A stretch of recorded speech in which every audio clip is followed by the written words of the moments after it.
बहुत समय पहले की बात है। चाइना के एक राजा ने अपने बेटे को अच्छा शासक बनने के मकसद से एक जैन मास्टर के पास भेजा। जैन मास्टर ने कुछ दिन अपने साथ रखने के बाद युवराज को 1 साल के लिए जंगल में अकेले रहने के लिए भेज दिया।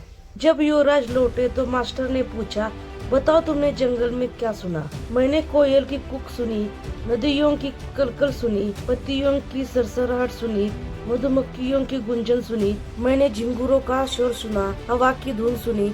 युवराज अपना अनुभव सुनाता चला गया। जब युवराज ने अपनी बात पूरी कर ली तब मास्टर बोले, अच्छा है, अब तुम एक बार फिर जंगल जाओ और जब तक तुम्हें कुछ नई आवाजें न सुनाई दे तब तक मत लौटना। 1 साल जंगल में बीतने के बाद युवराज अपने राज्य को लौटना चाहता था और मास्टर की बात को टाल भी नहीं सकता था, इसलिए वह बेमनी जंगल की ओर बढ़ता चला गया। कई दिन गुजर गए पर युवराज को कोई नई आवाज सुनाई नहीं दी। वह परेशान हो उठा। उसने निश्चय किया कि अब वह हर आवाज को बड़े ध्यान से सुनेगा। फिर एक सुबह उसे कुछ अनजानी सी आवाज हल्की हल्की सुनाई देने लगी।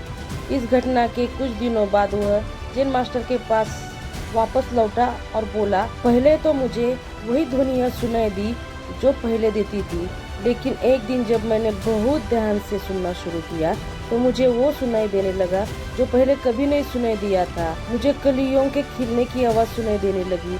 मुझे धरती पर पड़ती सूर्यों की किरणों, तितलियों के गीत और घास द्वारा सुबह की ओस पीने की ध्वनियाँ सुनाई देने लगी। यह सुनकर जैन मास्टर खुश हो गए और मुस्कुरा कर बोले, अनसुने को सुनने की क्षमता होना एक अच्छे राजा की निशानी है, क्योंकि जब कोई शासक अपने लोगों के दिल की बात सुनना सीख लेता है, बिना उसके बोले उसकी भावनाओं को समझ लेता है, जो दर्द बयान न किया गया हो उसे समझ लेता है, अपने लोगों की अनकही शिकायतों को सुन लेता है, केवल वही अपनी प्रजा का विश्वास जीत सकता है, कुछ गलत होने पर उसे समझ सकता है और अपने नागरिकों की वास्तविक आवश्यकताओं की पूरी कर सकता है।